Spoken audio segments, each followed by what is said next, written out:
ಒಗ್ಗರಣೆ ಚಾನಲ್ ನೋಡುತ್ತಿರುವ ನಿಮ್ಮೆಲ್ಲರಿಗೂ ರಶ್ಮಿ ಮಾಡುವ ನಮಸ್ಕಾರಗಳು. ಈಗ ಮಾವಿನಕಾಯಿ ಸೀಸನ್ ಚಾಲು ಆಗೈತಿ. ಮಾವಿನಕಾಯಿ ಸೀಸನ್ದಾಗ ನಾವು ಮಾವಿನಕಾಯಿ ಚಟ್ನಿ ಅದು ಮಾಡ್ಕೋದಿರ ಹೆಂಗೆ ಭಾಳ ಸಿಂಪಲ್ ಆಗಿರುವ ಮತ್ತು ನೋಡಿದ್ರೇನ ಬಾಯಲ್ಲಿ ನೀರು ಬರಬೇಕು ಆ ಥರ ಒಂದು ಚಟ್ನಿ ಮಾಡಿ ತೋರ್ಸೋದನ್ನ ನಾನು ಬನ್ನಿ ಹೇಗೆ ಮಾಡ್ಕೊಳ್ಳೋದಂತ ನೋಡೋಣ. ಚಟ್ನಿ ಮಾಡಕ್ಕೆ ಮೊದಲು ನಾವು ಮೆಂತ್ಯ ಸಾಸ್ಮಿ ಹುರ್ಕೋಬೇಕು. ಇಲ್ಲಿ ನಾನು ಒಂದು ಕಡೆ ಕಾಯಕ್ಕಿಟ್ಟಿದ್ದೇನು. ಇಲ್ಲಿ ನೋಡ್ರಿ ಒಂದು ಅರ್ಧ ಚಮಚಕ್ಕಿಂತನೂ ಕಡಿಮೆ ಮೆಂತೆಕಾಳು ತಗೊಂಡೇನು ಅವತ್ತು ಹಾಕ್ತೇನು. ಮೆಂತೆಕಾಳು ಕಡಿಮೆ ಹಾಕಿ ಮಾಡ್ಕೋರಿ, ಆ ಥರದ ಹೆಚ್ಚಾತಂದ್ರೆ ಕೈ ಬರ್ತೈತಿ. ಈಗ ಮಾವಿನಕಾಯಿ ಸೀಸನ್ ಐತಿ, ಈ ಥರ ಚಟ್ನಿ ಅದು ಮಾಡಿ ತಿಂದ್ರೆ ಚಲೋ. ಮತ್ತು ಮಾವಿನಕಾಯಿ ಸೀಸನ್ದಾಗ ಅಷ್ಟೇ ಸಿಗ್ತಾವು, ಹಾಗಾಗಿ ನಾವು ಎಲ್ಲ ಆ ಸೀಸನ್ಕಿದ್ದಾಗ ಮಾಡ್ಕೊಂಡು ತಿಂದ್ರೆ ಚಲೋ.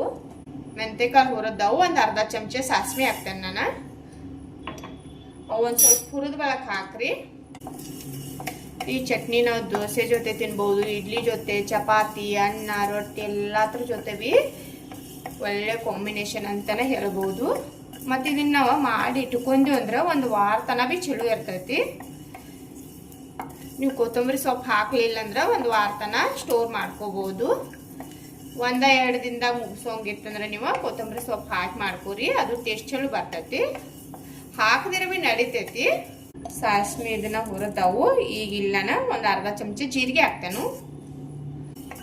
ಜೀರಿಗೆ ಏನು ಭಾಳ ಹುರ್ಕೊಳ್ಳೋದು ಬೇಡ, ಒಂದು ಸ್ವಲ್ಪ ಬೆಚ್ಚಗಟ್ಟ ಆದ್ರೆ ಸಾಕು.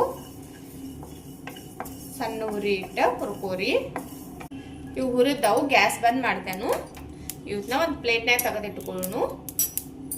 ಇವ ಆರಿದ ಬಳಿಕ ಸಣ್ಣ ಮಾಡ್ಕೊಳ್ಳೋನು. ಮಾವಿನಕಾಯಿ ಚಟ್ನಿ ಮಾಡಕ್ಕೆ ನಾ ಇಲ್ಲಿ 3 ಮಾವಿನಕಾಯಿ ತೊಗೊಂಡೇನು. ಇವತ್ತನ್ನ ತೊಳೆದಿಟ್ಕೊಂಡೇನು. ಈಗ ಇದ್ರ ಮ್ಯಾಗಿಂದ ಸಿಪ್ಪೆ ತಕ್ಕೊಳ್ಳೋನು. ಚಟ್ನಿ ನೀವು ಎಷ್ಟು ಮಾಡ್ಕೋರ್ದಿರಲ್ಲ ನೋಡಿ ಮಾವಿನಕಾಯಿ ತೊಗೋಬೋದು, ಒಂದೇ ಥರದ್ದು ಬಿ ಬೇಕಂದ್ರೆ ಮಾಡ್ಕೋಬೋದು. ಸಿಪ್ಪೆ ತಕ್ಕೊಳ್ಳೋನು. ಸಿಪ್ಪೆ ತಕ್ಕೊಂಡು ಮಾಡ್ರಿ ಚಟ್ನಿ.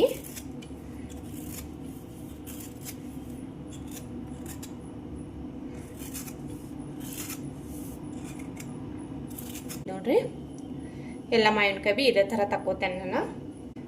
ನೋಡ್ರಿ ಸಿಪ್ಪೆ ತಕ್ಕೊಂಡೆ ನಾನು. ಈಗ ಇವತ್ತು ನಾನು ತುರ್ಕೋತೇನು. ನೀವು ಬೇಕಂದ್ರೆ ಕಟ್ ಮಾಡಿ ಬಿ ಸಣ್ಣ ಮಾಡ್ಕೋಬಹುದು. ಸಣ್ಣ ಪೀಸಾಗಿ ಕಟ್ ಮಾಡಿ ಮಾಡ್ಕೋಬಹುದು.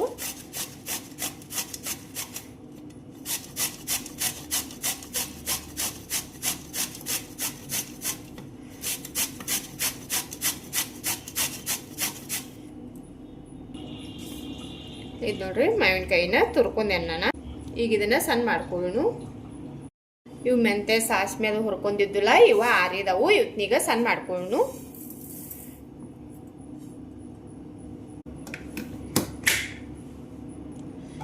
ಇದು ನೋಡ್ರಿ ಪೌಡ್ರ್ ಆಗಿ ಮಾಡ್ಕೊಂಡೇನು ನಾನು. ಇದನ್ನ ಒಂದು ಪ್ಲೇಟ್ನಾಗ ತೆಗೆದು ಇಟ್ಕೋತೇನು.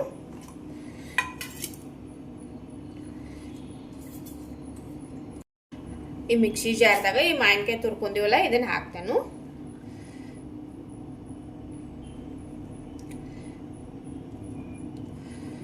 ನಾ ಇಲ್ಲಿ ಭಾಳ ದಿನ ಸ್ಟೋರ್ ಮಾಡಿ ಇಡಾನಿಲ್ಲ, ಅದಕ್ಕಾಗಿ ಕೊತ್ತಂಬರಿ ಸೊಪ್ಪು ಹಾಕದೇನು.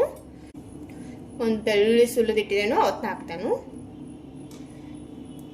ಒಂದು ಸ್ವಲ್ಪ ಬೆಲ್ಲ ಹಾಕದೇನು ನಾನು. ಬೆಲ್ಲ ಹಾಕಿ ಮಾಡ್ಕೋರಿ. ಹುಳಿ ಖಾರ ಚಲೋ ಇರ್ತೈತಿ, ಟೇಸ್ಟ್ ಚಲೋ ಬರ್ತೈತಿ ಬೆಲ್ಲ ಹಾಕಿ ಮಾಡ್ಕೊಂಡ್ರೆ. ನಾ ಇಲ್ಲಿ 1 ಚಮಚ ಆಗುವಷ್ಟು ಖಾರ ಹಾಕದೇನು. ರುಚಿಗೆ ಬೇಕಾಗುವಷ್ಟು ಉಪ್ಪ, ಒಂದು ಸ್ವಲ್ಪ ಅರಿಶಿನ ಪುಡಿ. ಈಗ ಇದನ್ನ ಸಣ್ಣ ಮಾಡ್ಕೊಂಡ್ ಬರ್ತೇನೆ. ಇದ್ರಾಗ ನೀರದು ಏನು ಹಾಕೋಬಾರ್ದು. ಇದು ನೋಡ್ರಿ ಸಣ್ಣ ಮಾಡಿದೆ ನಾನು. ಈಗ ಇದಕ್ಕೊಂದು ಒಗ್ಗರಣೆ ಮಾಡ್ಕೊಳ್ಳೋನು. ಇಲ್ಲ ನಾನು ಒಂದು ಕಡೆ ಇಟ್ಟಿದ್ದೇನೆ ಕಾಯಕ. ಇದ್ರಾಗ 1-2 ಚಮಚ ಆಗುವಷ್ಟೇ ಎಣ್ಣೆ ಹಾಕ್ತೇನು. ಎಣ್ಣೆ ಕಾದೈತಿ. ಒಂದು ಸ್ವಲ್ಪ ಸಾಸಿವೆ ಹಾಕ್ತೇನು. 1-2 ಮೆಣಸಿಕಾಯಿ, ಒಂದು ಸ್ವಲ್ಪ ಕರಿಬೇವ,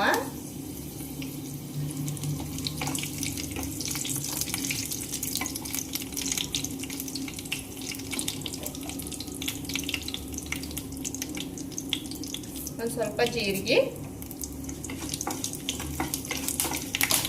ನಾನು ಮೊದಲು ಒಂದು ಸ್ವಲ್ಪ ಖಾರದ ಪುಡಿ ಹಾಕೊಂಡೇನು ಮಾವಿನಕಾಯಿ ಸಣ್ಣ ಮಾಡಿದ್ನಾಗ. ಈಗ ಒಂದು ಸ್ವಲ್ಪ ಹಾಕದೇನು. ಖಾರ ನೀವು ನೋಡಿ ಹಾಕೋಬಹುದು. ಈಗ ಇದನ್ನ ರುಬ್ಕೊಂಡೇವಲ್ಲ ಮಾವಿನಕಾಯಿ ಹಾಕೋತೇನೆ.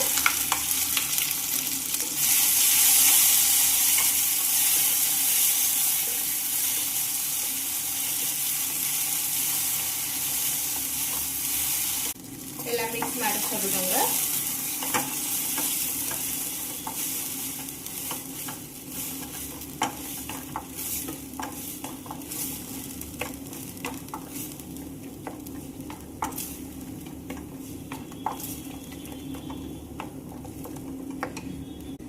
ಈ ಮಸಾಲೆ ಪೌಡರ್ ಮಾಡಿ ಇಟ್ಕೊಂಡೆಲ್ಲ ಇದನ್ನ ಹಾಕ್ತೇನೆ ಈಗ.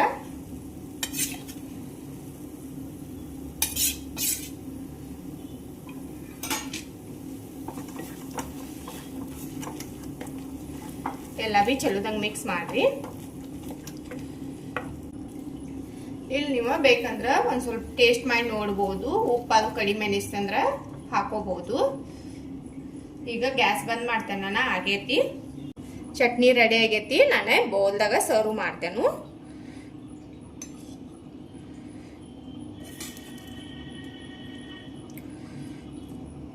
ನೋಡ್ರಿ ಚಟ್ನಿನ ಸರ್ವ್ ಮಾಡಿದ್ದೇನೆ ನಾನು. ನೋಡಿದ್ರಲ್ಲ ಎಷ್ಟು ಸಿಂಪಲ್ ಆಗಿ ಮಾಡ್ಕೋಬಹುದು ನಾವು ಮಾವಿನಕಾಯಿ ಚಟ್ನಿ ಅಂತ. ಮತ್ತು ತಿನ್ನಾಕು ಭಾಳ ಮಸ್ತಾಗಿರ್ತೈತಿ. ಬೆಲ್ಲ, ಉಪ್ಪ, ಖಾರ ಎಲ್ಲ ಹಾಕಿರ್ತೇವಲ್ಲ ನಾವು, ಹುಳಿ ಭಾಳ ಮಸ್ತಾಗಿರ್ತೈತಿ. ಇದನ್ನು ನಾವು ಚಪಾತಿ, ರೊಟ್ಟಿ ಎಲ್ಲದ್ರ ಜೊತೆ ಬಿ ತಿನ್ಬೋದು. ನೀವು ಅಮ್ಮಿ ಈ ಸಲ ಟ್ರೈ ಮಾಡಿ ನೋಡ್ರಿ, ತುಂಬ ಚೆನ್ನಾಗಿರ್ತೈತಿ ತಿನ್ನಕ್ಕಂತೂ. ಮತ್ತು ಮನ್ಯಾಗ ಎಲ್ಲರೂ ಇಷ್ಟಪಡ್ತಾರು. ಇವತ್ತಿನ ನನ್ನ ವಿಡಿಯೋ ಇಷ್ಟ ಆಗಿತ್ತಂದ್ರೆ ಒಂದು ಲೈಕ್ ಮಾಡಿರಿ, ಶೇರ್ ಮಾಡಿರಿ, ಕಮೆಂಟ್ ಮಾಡಿರಿ, ನಮ್ಮ ಚಾನಲ್ ಸಬ್ಸ್ಕ್ರೈಬ್ ಮಾಡ್ಕೋರಿ. ನಾನು ವಿಡಿಯೋ ನೋಡಿದಕ್ಕೆ ಧನ್ಯವಾದಗಳು.